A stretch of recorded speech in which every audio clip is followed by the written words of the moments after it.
Ciao a tutti e bentornati nel mio angolo di gossip turco. Come state? Spero tutto bene. Oggi, come promesso, scaveremo più a fondo in una storia che ha fatto tremare il mondo del Dizi. Un dramma avvincente che sembra uscito da una sceneggiatura, ma che purtroppo ha avuto ripercussioni reali. Parliamo ancora di Burak Özçivit, Neslihan Atagul e dei misteri che avvolgono la loro presunta faida sul set di Sefirin KZ.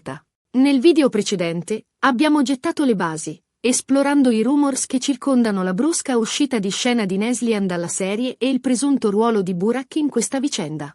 Oggi, armati di nuove informazioni, supposizioni e un pizzico di prudenza, cercheremo di districare ulteriormente questa matassa. Come sempre, voglio ribadire che stiamo parlando di voci, indiscrezioni e interpretazioni dei media. Non ci sono prove schiaccianti, dichiarazioni ufficiali o confessioni che inchiodino qualcuno. L'obiettivo non è puntare il dito contro Burak Özçivit, né santificare Neslihan Atagul. Vogliamo semplicemente analizzare il contesto, esaminare le diverse prospettive e cercare di capire come una situazione complessa possa essersi trasformata in una bomba mediatica. Prima di procedere, un piccolo promemoria. Se siete nuovi sul canale e vi appassiona il mondo delle soap opera turche, dei loro intrighi e dei loro protagonisti, non dimenticate di iscrivervi e attivare la campanella. Il vostro supporto è fondamentale per la crescita del canale e mi permette di continuare a offrirvi contenuti sempre più approfonditi e interessanti. Ok, mettetevi comodi, prendete una tazza di tè turco e preparatevi a un viaggio nel cuore del gossip made in Turkey. Ripartiamo da Sefirin KZ. La serie, ambientata nelle pittoresche location di Mula e Montenegro, ha riscosso un successo immediato, grazie a una trama intensa, a personaggi ben delineati e a un cast di prim'ordine.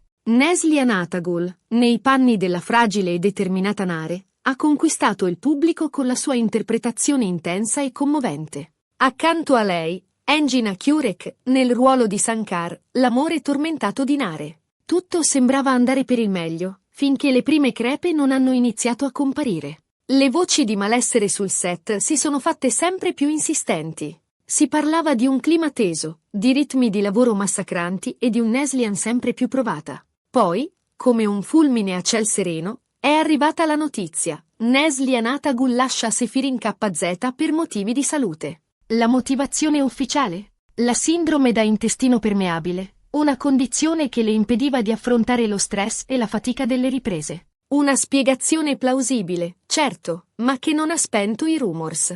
Anzi, l'abbandono improvviso di Neslihan ha alimentato ulteriormente le speculazioni. E qui entra in scena il nostro Burak Özçivit. Ora, cerchiamo di capire come il nome di Burak, uno degli attori più amati e rispettati del panorama turco, sia finito al centro di questa tempesta mediatica. Burak, noto per la sua interpretazione iconica di Bali Bey in Il Magnifico Secolo e per il suo ruolo da protagonista in Kara Sevda, è un vero e proprio sex symbol, seguito da milioni di fan in tutto il mondo. Il punto è che, secondo alcune fonti, Burak Özçivit e Neslihan Atagul avrebbero dovuto recitare insieme in Sefirin KZ. Inizialmente, Burak era stato contattato per interpretare il ruolo di Sankar, ma poi, per motivi non del tutto chiariti, la parte è stata affidata a Engin Akyurek. Fin qui, nulla di strano. Cambi di cast, scelte artistiche, impegni pregressi, sono dinamiche comuni nel mondo dello spettacolo. Ma è qui che la storia si fa più interessante. Alcune voci sostengono che Burak, deluso per non aver ottenuto il ruolo di Sankar, non avrebbe visto di buon occhio la presenza di Neslihan sul set. Si vociferava di una rivalità, di una competizione sottile, di un'invidia professionale. Secondo queste indiscrezioni, Burak avrebbe manifestato il suo disappunto in diversi modi: critiche velate al lavoro di Neslihan, atteggiamenti distaccati, commenti pungenti. Un comportamento che, se confermato, avrebbe contribuito a creare un clima di tensione e disagio sul set. Ovviamente, è doveroso sottolineare che si tratta di mere speculazioni. Non ci sono testimonianze dirette, interviste o dichiarazioni che confermino un atteggiamento ostile da parte di Burak nei confronti di Neslihan. Tuttavia, il solo fatto che queste voci siano circolate con insistenza ha sollevato interrogativi e dubbi. Molti fan si sono chiesti se Burak, dietro la sua immagine di uomo affascinante e di successo, nascondesse un lato oscuro, una vena di invidia e di competizione spietata.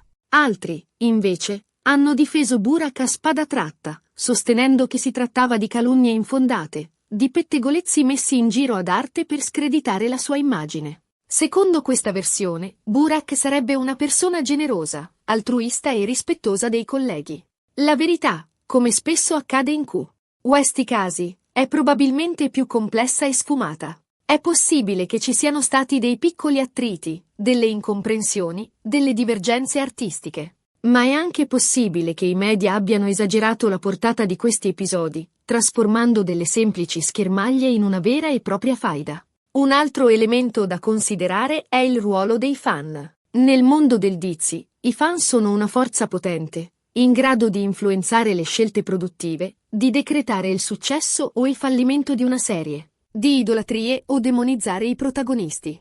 In questo caso, i fan si sono divisi in due fazioni: i sostenitori di Neslihan, che vedevano in lei una vittima, e i difensori di Burak, che lo consideravano un capro espiatorio. Questa polarizzazione ha contribuito ad alimentare il gossip e a rendere la situazione ancora più incandescente. Inoltre, non dobbiamo dimenticare il contesto culturale. In Turchia, il mondo dello spettacolo è particolarmente competitivo e spietato. La pressione sui personaggi famosi è enorme e i media sono sempre alla ricerca di scoop e scandali. In questo scenario, è facile che una semplice incomprensione possa essere amplificata e trasformata in un caso mediatico. E questo è, forse, quello che è successo nel caso di Burak Özçivit e Neslihan Atagul. Ma torniamo alla salute di Neslihan. La sindrome da intestino permeabile è una patologia complessa e debilitante, che può essere scatenata o aggravata da stress, ansia e affaticamento. È quindi plausibile che le difficoltà sul set, unite alla pressione del lavoro e alle preoccupazioni personali, abbiano contribuito a peggiorare le condizioni di salute di Neslihan, costringendola a prendere una decisione drastica. Ora, la domanda che tutti si pongono è: cosa ne sarà del futuro di Neslihan e Burak? Neslihan, dopo un periodo di riposo e di cure, è tornata a recitare, dimostrando ancora una volta il suo talento e la sua professionalità. Burak, dal canto suo, continua a essere uno degli attori più richiesti e amati del panorama turco.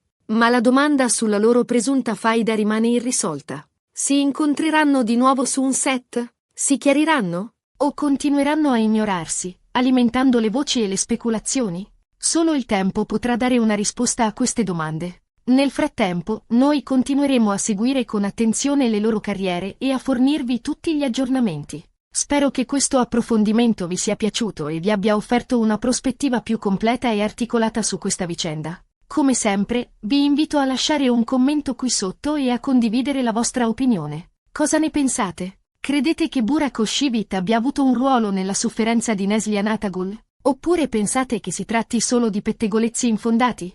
Prima di salutarvi, un ultimo consiglio: non credete a tutto quello che leggete o sentite. Verificate sempre le fonti, cercate informazioni affidabili e non lasciatevi influenzare dai pregiudizi.